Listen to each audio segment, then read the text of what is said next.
Well, the last time I spoke with the grand poobah of the Del Mar racetrack, Mr. Joe Harper was uncertain if he had enough tickets for the Breeders' Cup. Take a listen. I know I had to pay $1,600 for my seat. There are no free seats, apparently, in Breeders' Cup. My wife said, should we bring the kids? I said, no, I'm not even sure I can afford to bring you. So now that the crown jewel of the thoroughbred racing is upon us, Joe returns to the KUSI airwaves, and that's where our next interview will begin. Mr. Harper, can you hear me? I can hear you, Paul. Did you procure tickets for the missus? Yes, barely. Well, our marriage was at stake, so I found a couple extra ones, and Bob Baffert might have to find another seat, but I got a couple of them for us. Job well done. True or false, Joe? Hosting the Breeders' Cup lifts your track to a new level of prestige in the horse racing community. Absolutely true. It couldn't be better. You know, for so many years, we were that track out west, that little place in Del Mar that nobody really knew about. But when the big guns were out, it was always Saratoga, New York, or Kentucky. So now, guess what? All those folks are finding out what Del Mar is all about.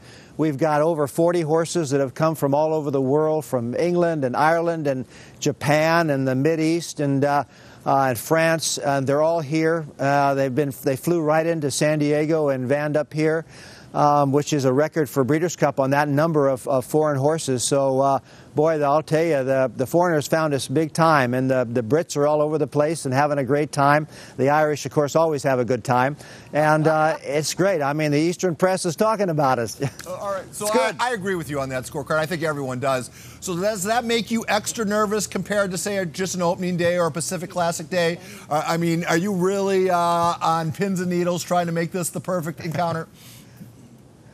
Well, I think, you know, I feel pretty comfortable about it. Yeah, sure, we're always a little butterfly, there on opening day. But I think, you know, the Breeders' Cup staff and our staff have been working together for over a year on this thing.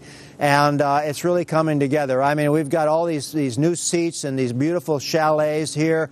There are all kinds of things going on from, you know, we had a 5K run on the beach with Bo Derek on a horse leading the runs.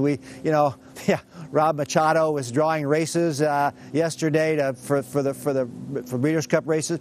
And so all these things are kind of happening. We've got some golf tournaments coming up, and all about Breeders' Cup and all about the many fans. I mean, 70-some% of the people that have bought these high-end prices here, all the seats here, they've never been to Del Mar before. A lot of them have never even been to San Diego before, and they're seeing what a tremendous place this is, and it's bringing a lot of money into town, I can tell you. You know, people ask me, why is it such a big deal? In sports, you always have these theoretical matchups. Could this guy beat this guy, and they never meet. Here, you're bringing all the big-name horses together, and it's no longer going to be a theoretical matchup. We're actually going to see who the best horse is. Is that the allure to the Breeders' Cup? Absolutely. These are the best horses in the world, and not just, like the Triple Crown, that's all 3-year-olds. But these are older horses. They're male, female, they're short distance, long distance, and it all culminates on Saturday's last race, the $6 million Breeders' Cup Classic. And you've got, you've got the greatest horses in the world right there in that race. Of course, Arrogate ran down here, got beat here last summer by a horse called Collected, and he's back in that race.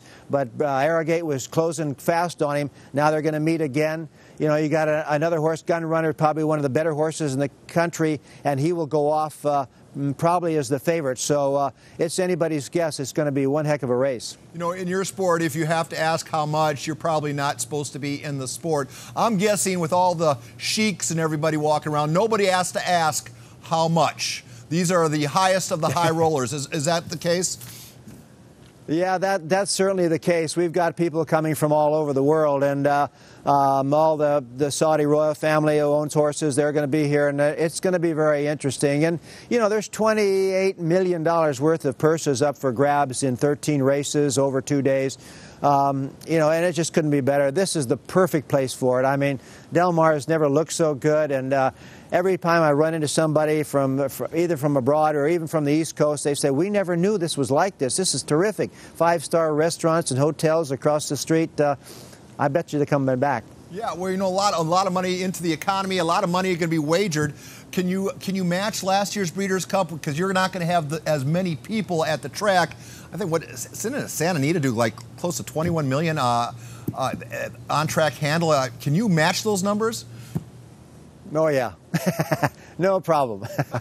No, I think so. I mean, you know, it's so much of the money is off track and on track too, but you know, we've you know, our attendance here, we're capping it a little bit because we don't want everybody, you know, you pay that $1,600 of tickets, you don't want to stand in line too long. So it's going to be comfortable for the people that are here. But I'm not worried about the handle. These type of races are very competitive.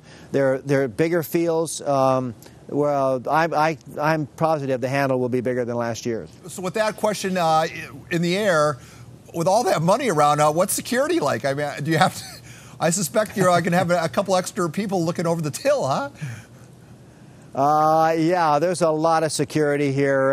Everything from, you know, of course, the Homeland Security and the sheriffs and FBI and ATF, and they're all here. Obviously, it's that kind of world now, but yeah, you're going to feel very comfortable here and very safe. All right. You know, 13 races over 2 days, but of course it all culminates on Sunday with the Classic. Bob Baffert has a ton of horses in that particular race. Safe to say there'll be a Bob Baffert horse in the winner's circle?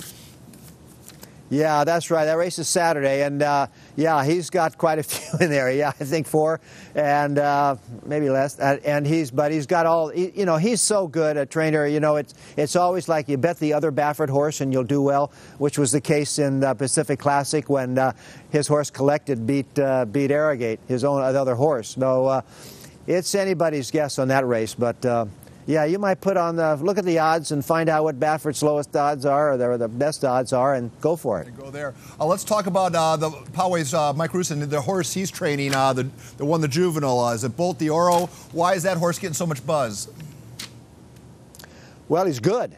You know, he just looks good. He's been training well, and I think I really feel comfortable with that horse. I think he's just gonna, you know, look so good. Hey, you got to go for it, right? Absolutely. I got 2 more questions for you, Joe. You know, everyone's worried about horse safety. You're coming off a meet where you only had 4 horses suffering catastrophic racing injuries. Do you feel like now the surface issues, they are licked, or was the last meet just random good luck, or do you think you really got it under control now?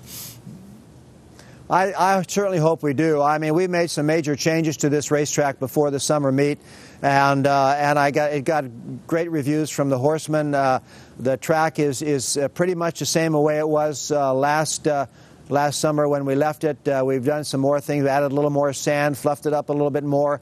I've been watching the horses very carefully, train on it. You know, when you hear these horses go by you and you don't hear them, I love that because the track is soft, it's nice, they're getting a hold of it, and that means it's safe. So fortunately, you know, knock on wood, and everything will be fine. And these quality horses, yeah, you know, you usually, you know, they're the healthy horses as best. So, you know, you're not down into the claiming ranks of other kind of horses. So we should have a very safe, hopefully a very safe whole meet. You know, we open tomorrow too. So we open on Wednesday and Thursday our regular meet, and then the Friday and Saturday Breeders' Cup, and then Sunday a regular meet, and we'll go all the way to the last Sunday after Thanksgiving. So it should be a great racing meet. I apologize for not mentioning that, Joe. That was my job, and I messed up. Mr. Harper, as always, it is an honor to speak with you, and I wish you nothing but continued success, and I look forward to our next chit-chat. Hey, anytime. It's always great, and you guys are a terrific group down there. I love every one of you.